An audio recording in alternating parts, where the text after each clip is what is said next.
দর্শক, আমরা এখন আছি ফরিদপুর জেলার চরভদ্রাসন উপজেলার চর হাজীগঞ্জ গ্রামে।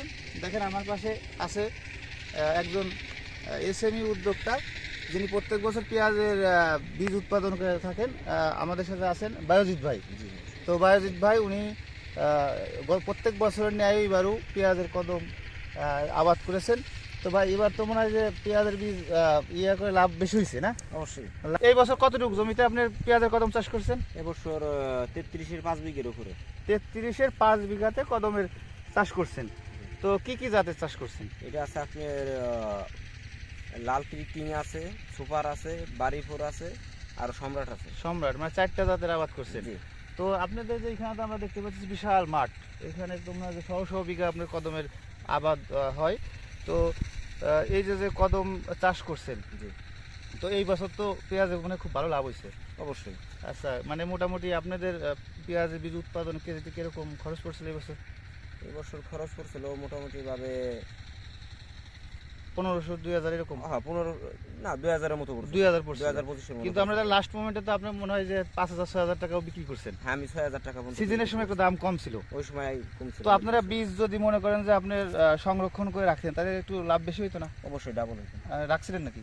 আমার কি অনেক 2 মনের মতো ছিল। 2 মণ, আর আগে বাদ বাকি আর বাদ বাকি বিক্রি আগে করছেন। বিক্রি তো দর্শক দেখেন, আমরা এই যে কদমের মাঠ দেখতেছি, আমরা এখানে বিভিন্ন ধরনের জাতের পেঁয়াজের উৎপাদন হয়। মূলত এইখানে যে বীজ উৎপাদন হয়, এটা ফরিদপুর জেলা সহ দেশের বিভিন্ন প্রান্তে এটা এই বীজ চলে যায়। জি, অবশ্যই। তো আমরা মূলত এই মাঠটা দেখার জন্য আসছি, এবং এই বায়োজিৎ ভাইয়ের কথা আমরা শুনছি যে উনি ওনার কাছ থেকে যারা বীজ নিয়েছে, ওনার বীজের খুব সুনাম আছে, ওনার বীজের মান ভালো, জার্মিনেশন ভালো। তো আমরাও চেষ্টা করতেছি ওনার সাথে এই মাঠটা দেখে যে কীভাবে উনি এই বীজ উৎপাদন করেন, এবং এইটা সম্পর্কে জানার চেষ্টা করতেছি। তো আমরা একটু দেখাই। দেখেন এই যে কদম আমরা লাগাইছি, যে লাইনে লাগাইছে। তো ভাই একটু বসি আমরা। এই যে কদম লাগাইছেন, কতদিন বয়স হয়েছে এটার? এটার বয়স 25 দিনের মতো। 25 দিনের মতো হয়েছে। তার মানে এখানে একটা শেষ অলরেডি দেওয়া হয়ে গেছে। একটা শেষ হয়ে গেছে। এই কদমে শেষ কয়টা লাগে? আমরা একটাই দিই। একটাই দেই না? আচ্ছা, আসসালামু আলাইকুম। তো আপনি তো বায়োজিৎ ভাই, আপনার নাম আগেই শুনেছি, আপনি একজন আধুনিক চাষাবাদ করেন। তো আপনার সুনাম ফরিদপুরের বিভিন্ন অঞ্চলে ছড়িয়েছে। আপনার মাধ্যমে এই অঞ্চলের মানুষ ভালো মানের বীজ পাচ্ছে। আপনি পরিকল্পিতভাবে অত্যন্ত যত্ন সহকারে ভালো মানের বীজ দ্বারা বীজ উৎপাদন করেন। তো ভাই, আপনাকে অনেক অভিনন্দন জানাচ্ছি। তো আপনারকে পাশে পেয়ে আমরাও গর্বিত।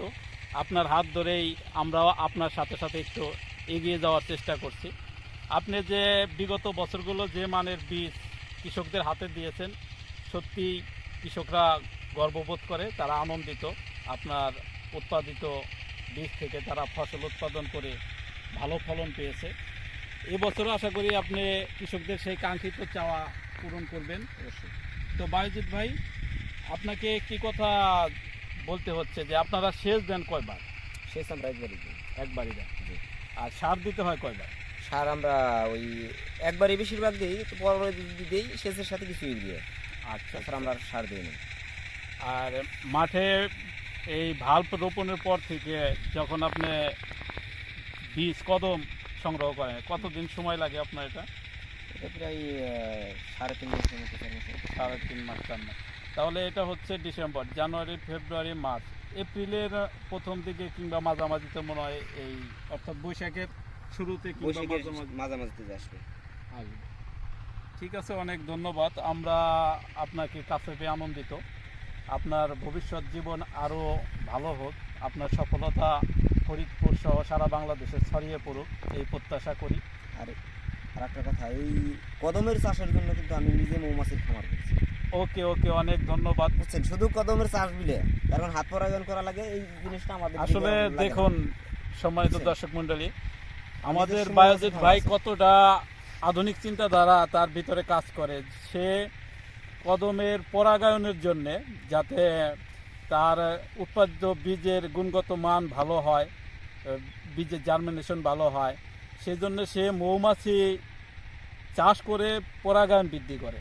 আসলে এটা অনেক জানার বিষয়। আমাদের দেশে অনেক মানুষ অনেকভাবে কৃষিকাজের সাথে জড়িত, কিন্তু এই যে আধুনিক প্রযুক্তি ব্যবহার করা, মৌমাছির মাধ্যমে পরাগায়ন বাড়িয়ে বীজের উৎপাদন বাড়ানো, এটা আসলে অনেক শিখার আছে, জানার আছে। আপনারা আরও জানবেন, আমাদের সামনে আরও অনেক অনেক ভিডিও পাবেন। তো আপনি অনেক দিন ধরে আছেন, আপনি আমাদের মাঝে যুক্ত হয়েছেন। আশা করি আপনার মাধ্যমে আমরাও এগিয়ে যাব। আপনি যে কদম চাষ করেন, আপনার নিজের অনুভূতিটা প্রকাশ করেন, কেন আপনি এই পথ বেছে নিয়েছেন এবং আপনার ভালো লাগা, মানুষের কাছে আপনার জনপ্রিয়তা, এই সম্পর্কে আপনি একটু বলুন।